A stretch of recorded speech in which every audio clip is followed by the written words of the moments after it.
ప్రకాశం జిల్లాలో బార్లీ పొగాకు సాగు చేస్తున్న రైతులు తీవ్రమైన ఇబ్బందులు పడుతున్నారు. గత ఏడాది క్వింటా 15,000 కొనుగోలు చేశారు. ఈ ఏడాది కనీసం 5,000, 6,000 కూడా కొనుగోలు చేసే పరిస్థితులు లేవు. నిన్న రైతులు కలెక్టరేట్ దగ్గర ఆందోళన కూడా దిగారు. ఐటీసీ కొనుగోలు చేయాలి, గత ఏడాది మాదిరిగానే క్వింటాకు 15,000 ఇవ్వాలి అని. ప్రకాశం జిల్లాలో పొగాకు సాగు చేసే రైతులకి, బ్యాడ్నీలో ఉన్న రైతులకి ఒక 5-6 ఎకరాల దాకా సాగు చేసుకునే అవకాశం ఉంది.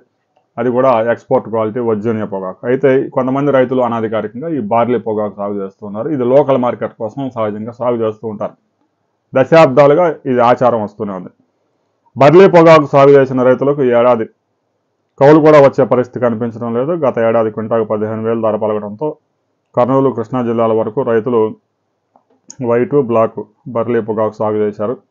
అయితే ఈ ఏడాది కనీసం 3,000, 4,000 కూడా కొనుగోలు చేయడం లేదు. వ్యాపారస్తులు తీవ్రంగా దళారులు, వ్యాపారులు కలిసి రైతుల్ని ముంచుతున్నారు అని చెప్పేసి రైతులు ఆందోళన వ్యక్తం చేస్తున్నారు. ఈ విషయం ప్రధాన పత్రికల్లో కూడా వచ్చింది. నిన్న రైతు సంఘాలు, రైతులు కలెక్టరేట్ దగ్గర ఈ విషయం మీద ధర్నా చేశారు.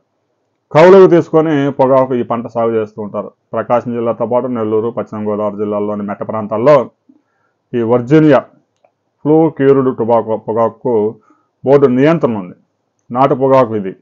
వైట్ బార్లీ రకానికి నియంత్రణ ఉండదు. ప్రైవేటు సంస్థలు రైతులతో ఒప్పందం చేసుకొని విత్తనాలు ఇచ్చి సాగు చేయిస్తాయి. ఉమ్మడి గుంటూరు, ప్రకాశం, కర్నూలు జిల్లాల్లో నల్లరేగడి నేలల్లో బ్లాక్ బార్లీ, ఎర్ర నేలల్లో వైట్ బార్లీ సాగు చేస్తూ ఉంటారు. గత ఏడాది ధర చూసి ఈసారి రైతులు ఎక్కువగా సాగు చేశారు. కౌలు ఎక్కువ ధర చెల్లించి కూడా భూములు తీసుకొని సాగు చేశారు. అయితే 4 లక్షల ఎకరాల దాకా ఈ పంట వేశారు. పంట పెద్ద ఎత్తున వేశారు. రైతులు తీవ్రంగా నష్టపోయే ప్రమాదం ఉంది. సహజంగానే సరుకు తక్కువ ఉన్నప్పుడు డిమాండ్ క్రియేట్ అవుద్ది, ధర పెరగద్ది. గత ఏడాది ధర ఉంది కదా అని చెప్పేసి రైతులంతా ఎగబడేశారు. ఈ సంవత్సరం తీవ్రంగా నష్టపోయారు.